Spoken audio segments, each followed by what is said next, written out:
Cafe racer design తో ఆకట్టుకుంటున్న automobile bike atom vader design excellence అవార్డును దక్కించుకుంది.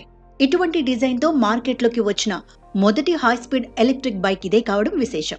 ఈ మొబిలిటీ ప్లస్ ఈ అవార్డును కంపెనీ ప్రతినిధులకు అందించింది. డిజైన్ మాత్రమే కాకుండా అన్ని రకాలుగా ఆటమ్ వేడర్ యువతను ఆకట్టుకుంటోంది. ఈ బండిలో 2.4 కిలోవాట్ అవర్ వాటర్ ప్రూఫ్ బ్యాటరీని అమర్చారు. దీంతో ఫుల్ ఛార్జ్ పై 100 కిలోమీటర్ల వరకు వెళ్లొచ్చు. ఈ బైక్ గరిష్ట స్పీడ్ గంటకు 65 కిలోమీటర్లు. ఎల్ఈడి ఇండికేటర్లు, టైల్ ల్యాంప్ వంటి మరిన్ని ఫీచర్లు ఆటమ్ వేడర్ లో ఉన్నాయి. తాజాగానే ఈ బండికి సంబంధించిన డిజైన్ పై ఆటోమొబైల్ పేటెంట్ దక్కించుకుంది. బ్యాటరీ డిజైన్, ఫ్రేమ్ మోటార్ కు సంబంధించిన పేటెంట్ ఇంకా రావాల్సి ఉంది. టార్గెట్ చేసిన గ్రూప్ నుంచి ఇప్పటికే 10,000 మంది టెస్ట్ డ్రైవ్ చేశారని కంపెనీ వెల్లడించింది. ఈ నెంబర్ రోజు రోజుకు పెరుగుతోందని తెలిపింది.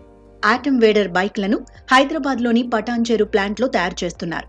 నెట్ జీరో కార్బన్ ఎమిషన్స్ తో ఏర్పాటు చేసిన ప్లాంట్ లో ఈ బండ్లను తయారు చేస్తున్నామని, తాజాగా ఈ ప్లాంట్ కెపాసిటీని ఏడాదికి 25,000 యూనిట్ల నుంచి 3 లక్షల యూనిట్లకు పెంచామని వెల్లడించింది.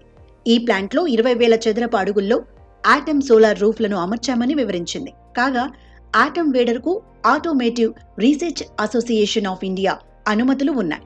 ఇండియాలో ARAI అనుమతి పొందిన 2 ఎలక్ట్రిక్ బైక్లలో ఆటమ్ వేడర్ ఒకటి. రానున్న ఫైనాన్షియల్ ఇయర్ లో 12,000 బండ్లను అమ్మడాన్ని కంపెనీ టార్గెట్ గా పెట్టుకుంది. డిజైన్, పనితీరుకు సంబంధించి పర్ఫెక్ట్ ఎలక్ట్రిక్ బైక్ ను తీసుకురావడానికి చాలా కష్టపడ్డాం. యువతే మా ప్రైమరీ టార్గెట్. స్టైల్ తో పాటు ఆచరణాత్మకంగా ఉండేలా ఆటమ్ వేడర్ ను డిజైన్ చేశాం. ప్యానెల్ ను ఇదే ఆకర్షించినట్టు ఉంది. ఎలక్ట్రిక్ బైక్ మార్కెట్ లో మంచి డిమాండ్ చూస్తున్నా. మార్కెట్ లో బోలెడు అవకాశాలున్నాయి. మిగిలిన కంపెనీలు సైలెంట్ గా ఉంటే ఆటోమొబైల్ మాత్రం ఇండియన్ రోడ్లకు, ఇక్కడి కస్టమర్లకు సరిపోయేలా హై స్పీడ్ ఎలక్ట్రిక్ బైక్ ను తెచ్చింది.